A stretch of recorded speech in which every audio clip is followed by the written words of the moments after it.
My friends, in the course of my 30 years as a priest, there have been a number of occasions when I have had to speak to the parish at large, to visit with the parish family at all Sunday Masses in order to share news of some import. At times, that news was welcome. It was news that was filled with joy or a sense of accomplishment as we looked forward to better days. Equally so, there have been times when the news has been challenging, disappointing, and difficult.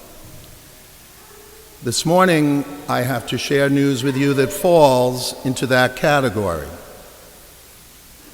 And this perhaps is the most challenging news I have ever had to share with any of the parish families that I have been very privileged to serve. Many of you are very well aware that the Diocese of Rockville Centre has been going through a Chapter 11 bankruptcy process since October of 2020. That process was triggered as a result of the New York State Legislature's passage of the Child Victims Act in 2019. That act allowed lawsuits for historical accusations of child abuse to be brought forward, regardless of how many years or decades ago the alleged abuse took place. Put more simply, the statute of limitations was lifted. And so those lawsuits stemming from abuse that happened decades ago was allowed to be brought forward. The number of lawsuits that were brought against the diocese totaled over 500. Those lawsuits were inclusive not only of the diocese, but of our 133 parishes, our schools, and other ministries. And it quickly became apparent that it would be impossible to equitably compensate victim survivors of child abuse with meritorious claims if they were to proceed with court trials. Trials would have resulted in the first survivors in line with claims receiving compensation. But there was the very real and, I think, clear possibility that those behind the first in line would receive little or nothing at all, as those judgments and resources were quickly depleted. So bankruptcy offered the diocese and our parishes the possibility of a fair and equitable compensation, and perhaps most importantly, a measure of healing for the survivors of that abuse. Bankruptcy would also allow the Church to continue its saving mission of Jesus Christ. And first and foremost, how that saving mission is accomplished because of the work that takes place in a parish, in our parish, and the other 132 other parishes in Nassau and Suffolk County. And so the diocese, but every parish and ministry as well, has been called upon to make a contribution to the settlement trust in order that those goals might be accomplished. As most of you are probably aware, or you may have read, the settlement trust that has been agreed upon in what is called the plan, this preliminary agreement between the victim survivors, their attorneys, and the attorneys for the diocese, and the attorneys that have represented the parishes. The total sum of that settlement trust is $323 million. which is, at the moment, the highest settlement thus far in the history of this tragic saga and the United States. So in order to resolve all past claims of abuse of minors, but to also secure the stability and future of our parishes throughout Long Island, it was necessary, because of the structure of the law, that every parish would have to participate in the bankruptcy process. This was to ensure that going forward, no historical claims from the past could place our parishes or our schools at risk in the future. To put it in more simple terms, in order for St. Patrick or any parish to be able to gain the benefits of bankruptcy protection, we have to put money on the table. We have to contribute to the settlement trust. Here's the hard part. The amount that has been assessed for St. Patrick Parish is $1.2 million. That's a bit of a shock, I know. All parishes obviously are not contributing the same. There's a sliding scale in terms of what a parish's resources are. But as it happens, our parish has been asked to contribute that amount.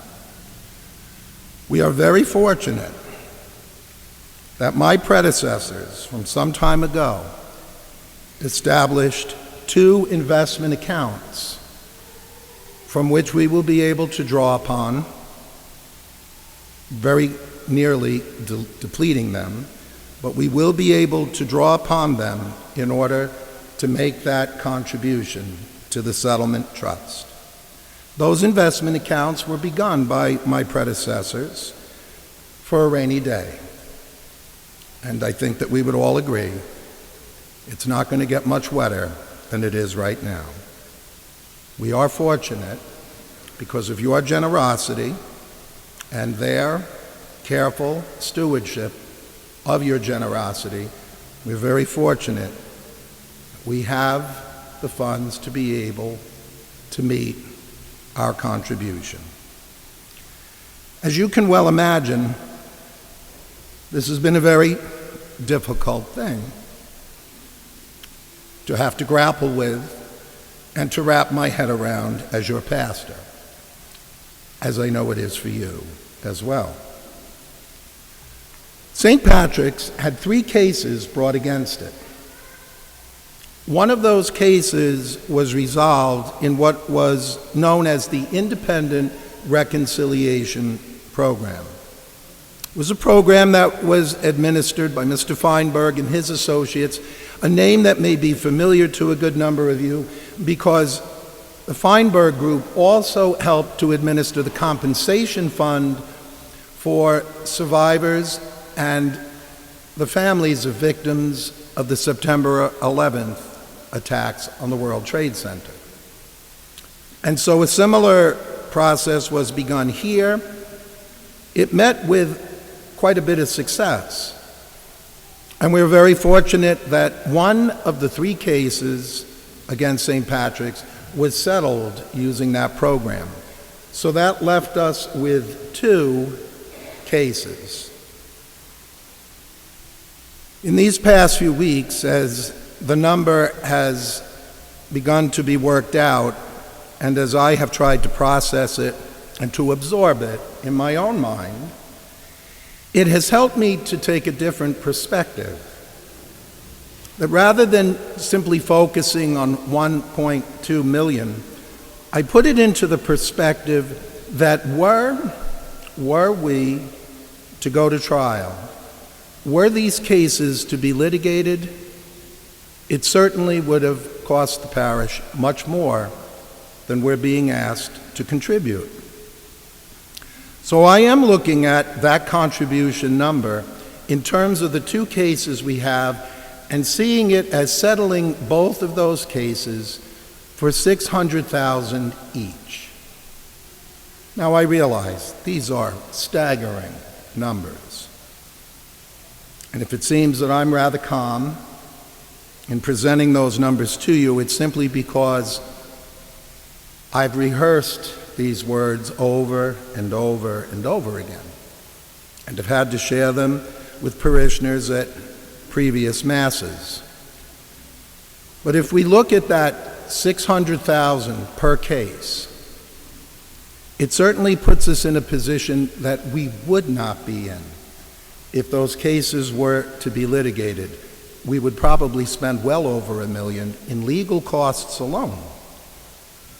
And that's well before a judgment is rendered, which assuredly would wipe out our parish.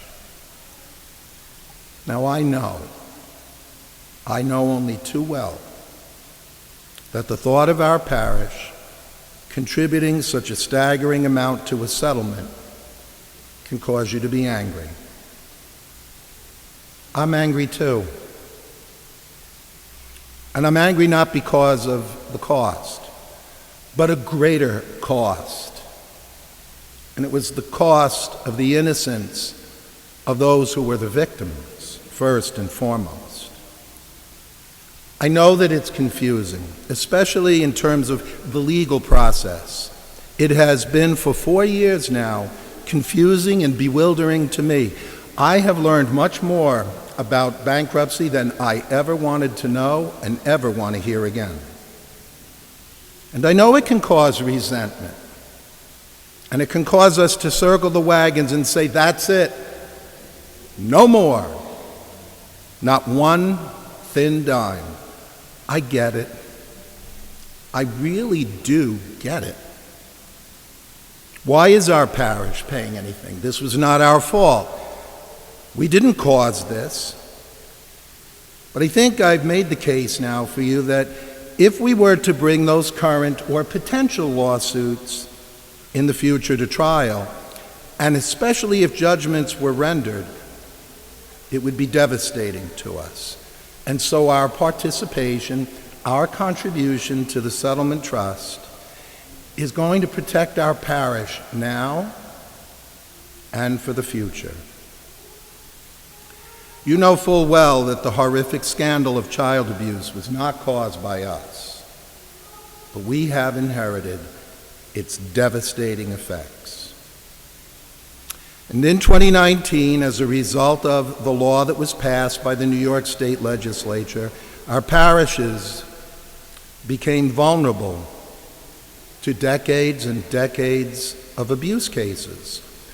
And in this particular parish, long before any of our current priests or our staff members arrived here, and perchance long before some of your own families even lived within the parish, I think you deserve to know that the two priests for whom those lawsuits were brought served here many, many years ago, Father Chassie and Father Carvelis. That law has affected not only the church, but it has also affected many public and private institutions across the state. And I believe that we know that on a very personal level here in this neighborhood, because we are all aware of the recent settlement in the Bayshore Public School District abuse case. The district spent $1.5 million in legal fees alone, and now they must pay a settlement of over $20 million. And that was a case involving only one individual. So by participating in this process, as painful as it is for us as a parish family, we will help to resolve all claims from the past to secure the future of our parish. It will begin to move us towards a healing that is long overdue for a long too festering wound. The victim survivors of clergy sex abuse deserve our respect, which has been neglected. They certainly are entitled to our prayers, and they also deserve our pastoral support. This has been a terribly painful time for them and for their families, and I know for you, who have been faithful to the church, and perhaps disillusioned and angry and disgusted as these things have emerged over and over and over again, in particular these past 20 years, a constant drip. But now we are moving towards a new dawn. For over 20 years now, our diocese, our parishes, and schools have enacted some very strict child protection protocols to ensure that the church is among the safest of places for everyone, but in particular for our most innocent and our most vulnerable. It always should have been that way. And it's sinful and criminal that it was not. But our record throughout these past 20 years is more laudable, and it has proven that these measures do work, so that the tragedy of the past should never happen again. I know that you join me in praying for all our survivors of this terrible abuse, that you join me in praying that the grace and the healing that Jesus can bring and the compassion that we demonstrate might help those victims to move closer to finding healing and comfort, which they deserve. I know that you join me in praying for our parish, indeed for all our parishes throughout Nassau and Suffolk, parishes that faithfully serve God and the common good of all people on Long Island. I do believe that this will help to bring a dark chapter to a close. I am firmly of the belief, and I promise that I will work for you to see that as we emerge from this long Good Friday, our parish will know it's Easter Sunday, and that we'll move forward to better days. Ever since I arrived here, and certainly through the difficulties of the COVID saga, I have said to you any number of times, better days are ahead. I'll confess to you, I've had my doubts. Tried not to betray that or demonstrate that to you, but there have been some days I've really wondered whether or not that was just hot air. And I'm going to work to make sure that our better days are ahead. St. Patrick's has a 140-year history of accomplishing great good in this little community by the bay. And I hope you're going to step in alongside me to make sure that nothing changes that in the future, however it is that we'll need to accomplish that. I also want to say on a very personal level, as I have said any number of times before and in parishes where I've served previously, if you have been the victim of clergy sexual abuse, if someone you love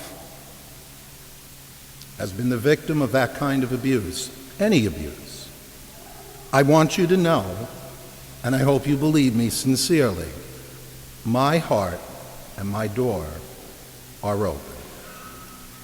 I can well imagine that a Catholic priest might be the very last person that one of those individuals might want to talk to. I understand. But my door and my heart are open to you. Not to give you excuses, certainly not to offer any kind of defense, not to try to explain it all away, or to just simply respond with pious statements. No. My heart and my door is open to anyone who has lived through this, whether a victim or a family member, my heart and my door are open to you to just simply listen. Because your story deserves to be heard.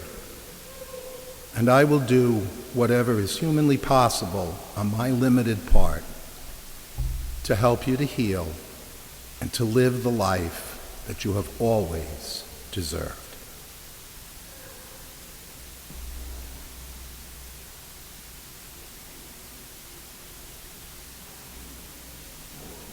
Brothers and sisters,